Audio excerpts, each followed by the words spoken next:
guys. I got so much motherfucking design on right now. Bring it down, bring it back, make it clap. I got 3 old thoughts, new guap, wear that thing. Bitches on my line, and you know. Assalamualaikum anak-anak, selamat pagi.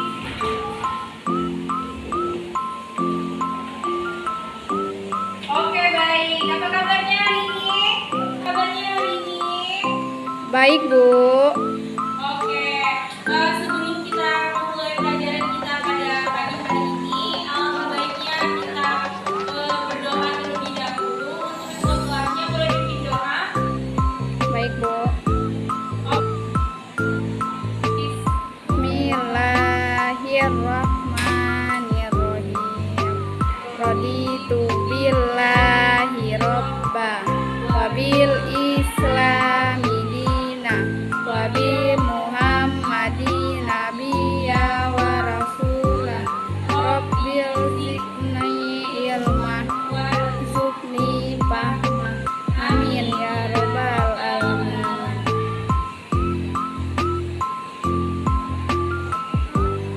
Oke, baik anak-anak. Hari ini apakah ada yang tahu kita akan mempelajari materi tentang apa?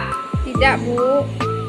Oke, di sini ada sedikit PPT ya. Kalian bisa melihat di depan ini. Kali ini materi kita akan mempelajari tentang keragaman suku bangsa dan budaya Indonesia. Sebelumnya Ibu akan membahas tentang materi pokoknya terlebih dahulu ya. Yang pertama itu ada standar kompetensi, di mana kita akan memahami sejarah, penampakan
mempunyai keragaman alat musik Indonesia.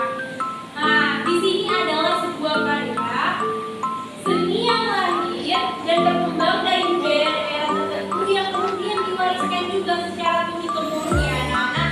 Contohnya seperti angklung, suling, gendang. Itu adalah sebuah keragaman alat musik di Indonesia yang selalu turun-temurun, yang selalu diwariskan. Selanjutnya yaitu ada tentang senjata tradisional.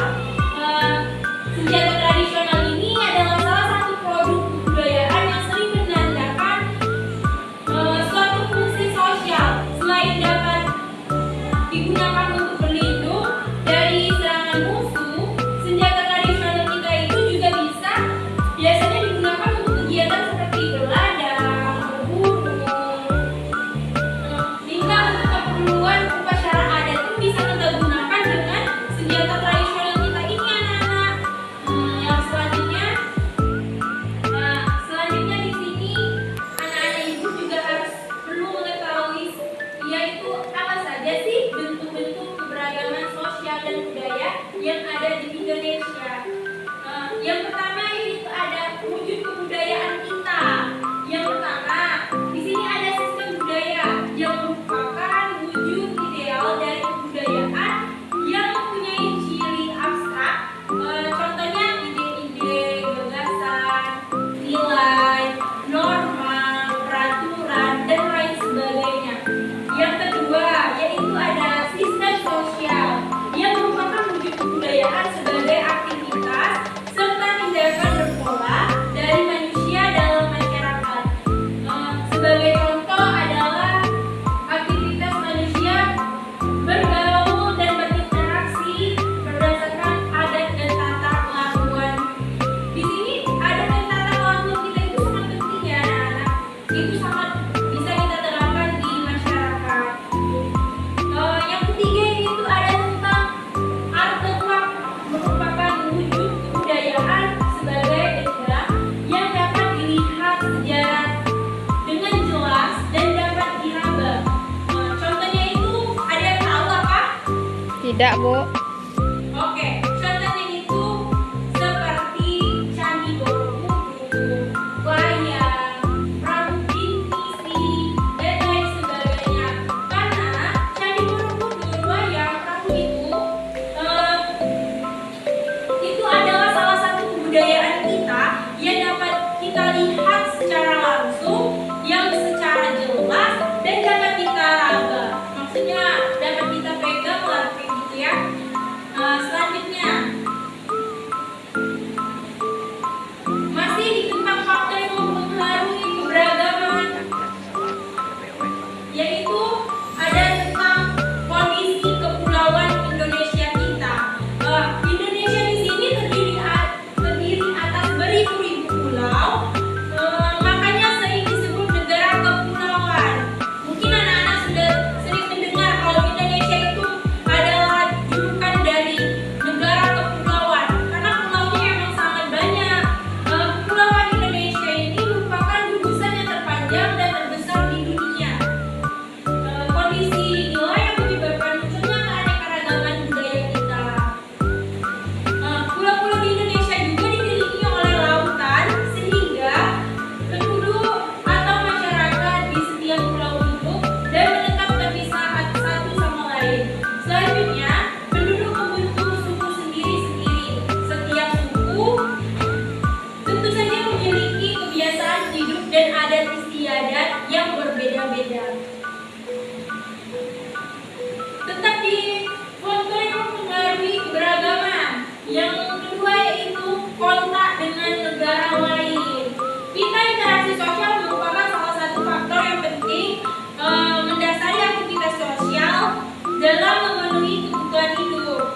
Interaksi sosial itu adalah hubungan antara orang dan orang, antara kelompok, serta antara kelompok dan kelompok. Dalam berinteraksi ini, manusia harus mampu menyesuaikan diri terhadap lingkungannya. Ada beberapa faktor yang mendasari terjadinya interaksi sosial, yaitu kontak sosial dan komunikasi kebudayaan.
Tidak, Bu.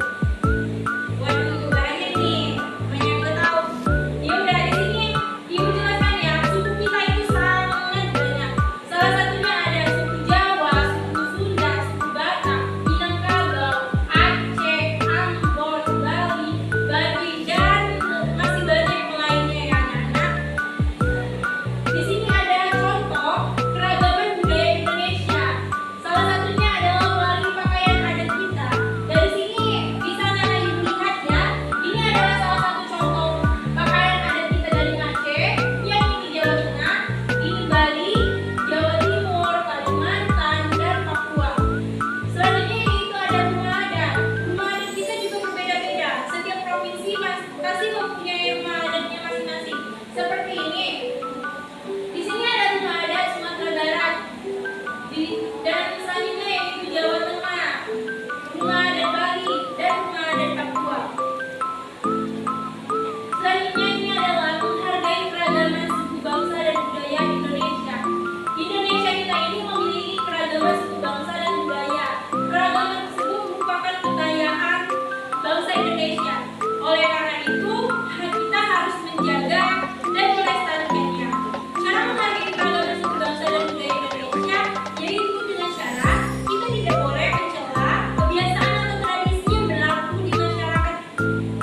Yang kedua, kita mendukung kegiatan di dalam masyarakat kita. Yang ketiga, kita tidak boleh membeda-bedakan suku bangsa. Dan yang terakhir itu kita tidak boleh terlalu membanggakan suku kita sendiri. Oke, baik, mungkin itu saja materi kita pada kali ini. Untuk anak-anak Ibu, apakah ada yang ingin dipertanyakan? Tidak, Bu. Oke, jika tidak ada, mungkin hanya itu saja ya materi kita pada hari ini. Langsung saja Ibu tutup ya. Lebih dan kurangnya Ibu mohon maaf. Wabillahi taufiq wal hidayah. Wassalamualaikum warahmatullahi wabarakatuh. Bring it down, bring it down, bring it down. I got 3 old thoughts,